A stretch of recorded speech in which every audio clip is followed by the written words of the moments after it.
Shofuso has been here since 1957. It was built in Japan, designed by a Japanese architect, and Japanese carpenters are the ones who built it and rebuilt it and who continue to work on it. Our landscape was designed by a Japanese landscape designer, Tansai Sano, who was a very well-known early 20th century Japanese landscape architect. It opened to the public at the Museum of Modern Art in 1954 in Manhattan, and it was exhibited there for a year and a half and then finally brought here in 1957.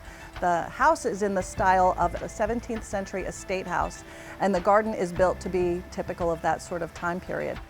We are the third-ranked Japanese garden in North America, and we've just been getting better and better. In our pond, we have 40 koi.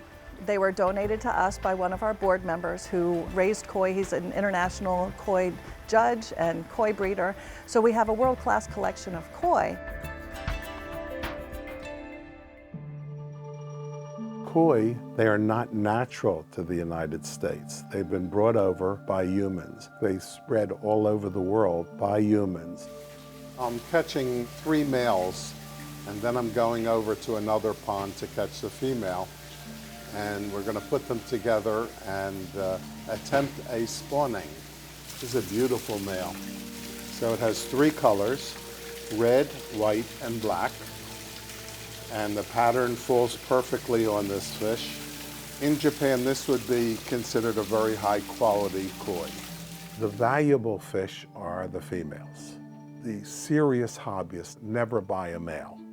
They never get large. They have narrow bodies rather than full bodies. And the females swim a little slower, they're more graceful, they're not racing to get the food. It's almost 2 different species. In Japan, where these fish come from, it is strictly a hobby for wealthy people. Only wealthy people have the land to create a pond outdoors and a garden. In America, it's a middle-class hobby. Japanese aesthetics are unique in the world. In everything that they do, their gardening and many other things, their tea ceremony. Throughout the year, we have a tea ceremony once a month. So people from the public can purchase tickets and can observe tea ceremony. It's such a pleasure to have you for tea. I'm really glad you could make it out to Shofuso to see the gardens, and I hope I'll be able to make a nice bowl of tea for you. Japanese tea ceremony traces its roots back to Chinese methods of preparing tea, but also tea culture and tea lifestyle and the way that you should approach the practice of tea ceremony. The one you hear about most often when you hear about tea ceremony is a man named Sen no Rikyu. He was the one who took some of the old philosophy of tea in Japan and some newer ideas of bringing Zen into it, paring tea down to very simple, very rustic aesthetics. He mixed all of that together in what became modern day tea ceremony. It's a way for people to get together, to enjoy their time together, maybe to celebrate a special life event or a holiday. And it also becomes a meditative experience, a time to be separate from everybody else, but enjoy the company and the people who are with you. The tea is called matcha. Matcha is green tea, which means that as soon as it's picked, it's steamed to stop it from oxidizing so it doesn't get brown as black tea would. They age it for 6 months to allow the flavor to develop, and then they grind it into a very fine powder. The sweets are served to the guests at the very beginning. The timing of this has been worked out over the years so that the guests will eat the sweets and be finished with them just as the host is finished whisking the tea and serving it. In tea ceremony, we never put anything in the tea itself. There's no milk, there's no sugar, there's nothing ever added, just the tea. But by eating the sweets right before the tea is served, the guests will have a chance to have that sweetness lingering in their mouth.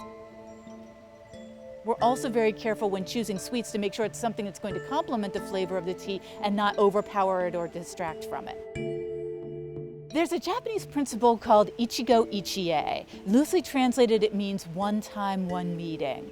The idea is that every moment is only lived once. So we try to embody that in tea ceremony by choosing things that are very specific to the occasion and specific to the day. It's a very interesting bowl, Morgan. Is there a story behind it that you could share with us? It's kutani ware, and the design on it is ajisai, hydrangea, which is just blooming at this time of year.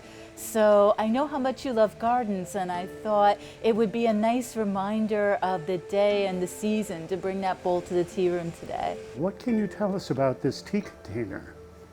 This is a chu-sized natsume. It's a middle-sized natsume. And the design on it is chinkin nori. Chinkin nori is when the design is engraved on the top with a needle, and then lacquer is put into the groove created by the needle to create a dimensional effect. They're taking the moment to really appreciate and immerse themselves fully in that experience of the utensils, knowing that they may never see them again. We represent Japanese culture. We want people to understand Japanese architecture and design and how Japanese live. I would guess maybe 5% of Philadelphians at the most know about this garden, and it is spectacularly beautiful.